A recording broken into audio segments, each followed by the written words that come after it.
All right, what's good, y'all? Lonzo Ball had just recently set off free agency. We're signing with the Chicago Bulls. Not teaming up with LaMelo and his brother. I know. Sucks. If you're a Hornets fan, that is. But now he's teaming up with Zach Lavine. A word on the street, they're about to get DeMar DeRozan. So let's see what happens. Let's check this out. Other moves yesterday, Mike Conley Jr. agreed to stay put with the Jazz. Shai Gilgeous-Alexander agreed to a 5-year, $172 million extension with the Thunder, and the Lakers. Dang, Shai tried to get the bag, but golly. I'm not gonna lie. If I'm, I mess with Shai's game, but I'm getting up out of there.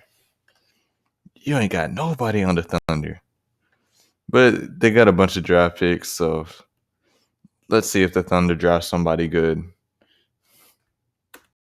Lakers are bringing back 4 players who previously played for them. Who knows? They may get Monty Bates in the future, including Trevor Ariza and Dwight Howard. And the Knicks agreed to a deal with Evan Fournier, and they will bring back Derrick Rose. All right, guys, who had the best move of free agency? So, Marcus, I'm going to start with you.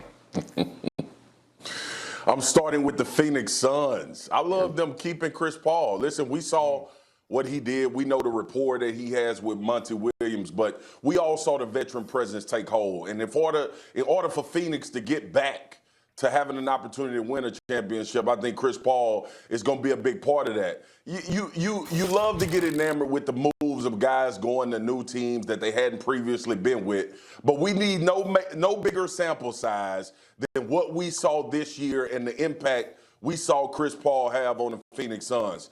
I know, man. A 36-year-old point guard that's never gonna win a ring, man. I know. So much of an impact, though. He's a floor raiser, but he's not a ceiling raiser. I understand he got to the finals. Let's be honest, he got to the finals off sheer luck. Expect a 4-year, $120 and still couldn't win. million deal. It only reaffirms that I should have tried to go to the NBA. And even if I would have sucked and been on the bench, I would have made more money than I did playing in the NFL. But the bottom line is, man, veteran presence. Chris Paul showed that he still can go at a very high level.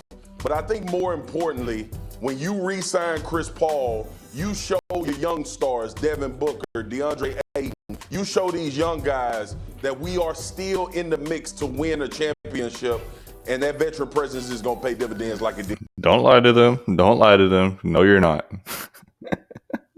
No, you're not. Thinking about we're still in the midst of winning a championship. No, you're not. You have the Lakers forming a super duper team. And then shoot, Kawhi stays with the Clippers. That's 2 options right there that are guaranteed knockouts if you're the Suns and you don't sign anybody there. Like, come on, man. Like it did this year. So I think that's the best signing this year. What you got, Perk? You know what, Spears? It was a good signing, and I don't disagree with none of the points you made. But when we talk about the best free agent signing yesterday, I have to give it to Lonzo Ball, right? You look at a guy that was drafted. Yes, sir. Now Lonzo Ball will finally be able to get to play point guard. He got to play with LeBron, spot up shooter. Went to the Pelicans. They did not let him run point guard. It's rare he'd ever get a pick and roll. It'd be rare. Like, they turned Lonzo into a spot up shooter. Don't get me wrong. I mean, I understand Lonzo can shoot now, but Lonzo can do more than just stand on the 3-point line and shoot threes. Shoot. So I'm hoping Lonzo just works in the off season, gets him a little thing, gets him a little more stuff in his bag.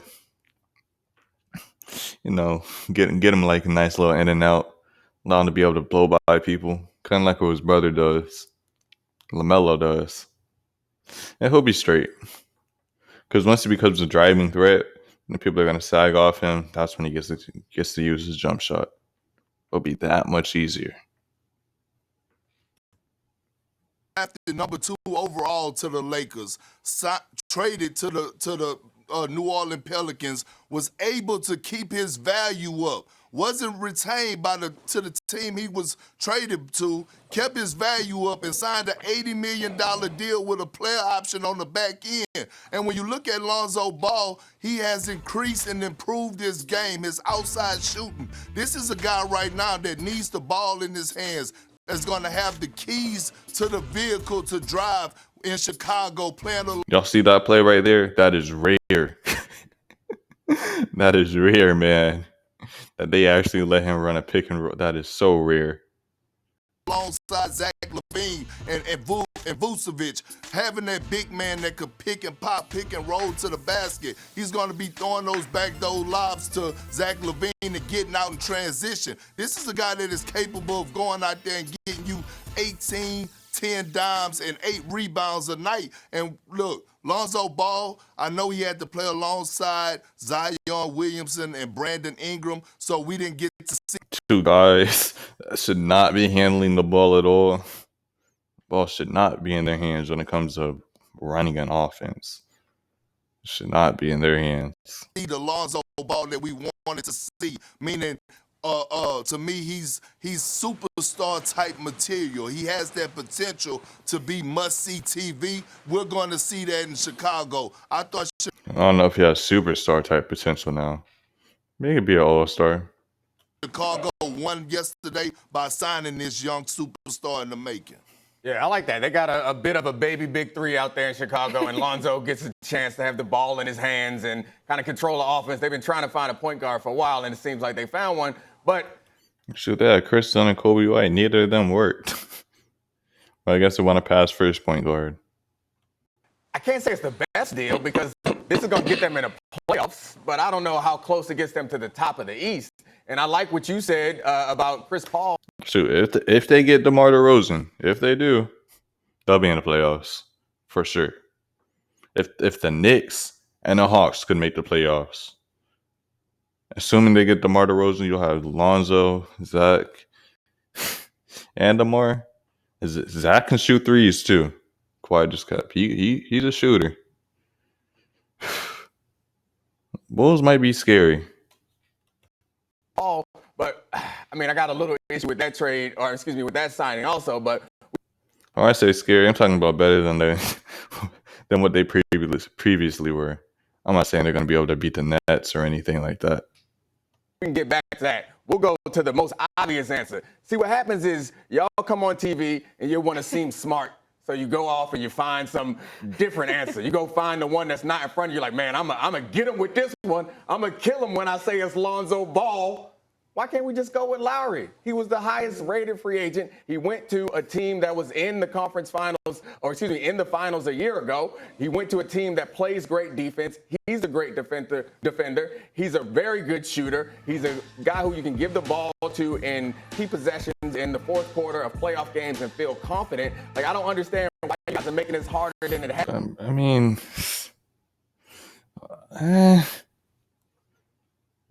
Lowry, don't get me wrong. Lowry can play, but it's like, man, maybe it's because we know what Kyle Lowry can do.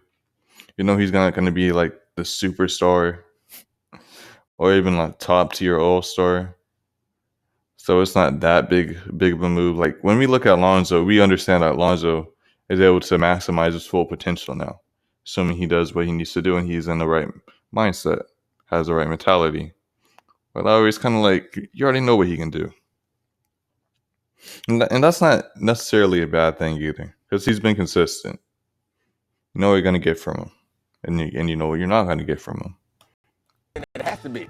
This team was good last year. They were even better the year before, and their shortcomings were at the point guard position. They brought in a veteran presence who has championship experience, who fills in all the gaps that they have at that position, allows Jimmy Butler to do what he does best. They're not going to be asking Tyler Hero to run the one, which they were doing at certain points last year, which was bad for everybody. Like, I feel like this, just having him on. Yeah, I'm not going to lie. I'd rather have Jimmy Butler run point guard over Tyler Hero, man.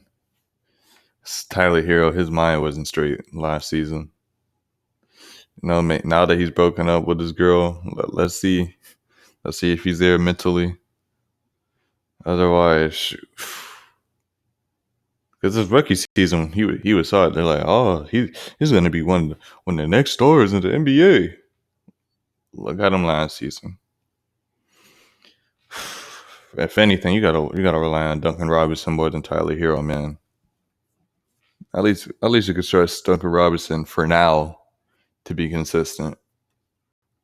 Him on the team allows people to play their true positions and allows them to all be better. And this team is already better. And we hear so much about Heat culture. Lowry's a guy who fits in a Heat culture. So I think it's obvious that is the best signing yesterday for the best team.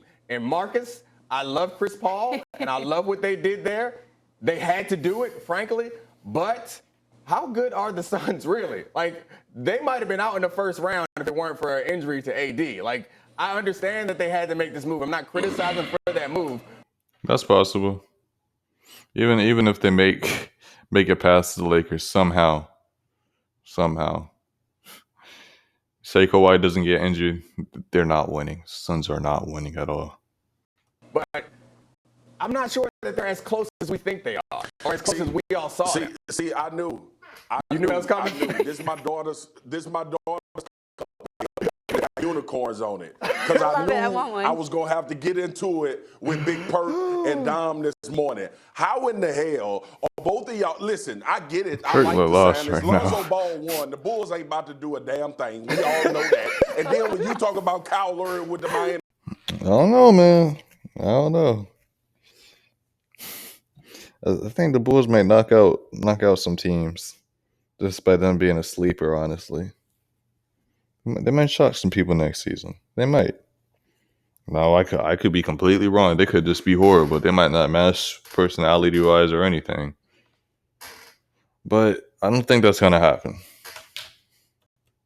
Miami Heat. Yes, Kyle Lowry makes the Miami Heat better. We saw them in the finals 2 years ago. We just saw Phoenix in the finals. And listen, if you are going to have a chance in the West, you better have a veteran presence that can still play at a very high level. I understand all of the 36-year-old point guard that's getting old. Like, look at that. This might be his last big contract or his last contract period. He's going to be 40 years old. Like, jeez. All of the arguments that y'all just made. But you, Perk, talking about Lonzo and Vucevic and Zach Lavine, ain't nobody worried about that. And to your, like, okay. You with Kyle Lowry going to the Miami Heat, we all understand what that franchise is about. Yes, that's the conventional thought. Like, let's go with the guy that left Toronto and signed with a new team because that's the best signing. No, the hell it ain't. Chris Paul just went crazy in a playoff series. He's with Monty Williams. Yeah. He also performed crazy bad. What was it, Game 3? I believe it was Game 3. Putting up some 10 points. 10 points. Who one of the best point guards ever? Nah, man. Tired of hearing people like, oh, Chris Paul is over Steph Curry. And top point guards overall or all time. Come on, man. The Phoenix Suns are going to be better with their younger guys. This is the best signing. You know why? Because it keeps everything intact. These guys I expect to be better a year later. We just saw the Lakers get Westbrook. We don't know what's going to happen with Kawhi. We know that Steph and Golden State are trying to make a comeback with Klay coming back off of injury. If the Phoenix Suns doesn't have Chris Paul and they going into the season with Cam Payne, and this is no shade on Cam Payne, played great, was a tremendous player for them down the stretch. But would we even talk about Phoenix with the possibility of coming out of the West if they didn't reach Chris Paul? Understand this. Understand this. Even with Chris Paul, they're still not going to come out the West. not this coming season. No chance. They've got no chance. Now, if they prove me wrong, they prove me wrong. Barring injury, of course. Barring injury. But you mean to tell me you think you think that Chris Paul and the Suns got a chance against the Lakers? with Westbrook now, unless Westbrook and LeBron complete, even still, I was gonna say unless Westbrook and LeBron completely crash and butt heads against each other, I still think they can beat them. Honestly, I don't see this Chris Paul putting this Chris Paul lore. Like I just don't see it, man. He's a floor rager at most, but I don't think he's enough to bring you to a championship. He's had too many opportunities and failed with those opportunities. That's just my opinion on the matter, though. So peace.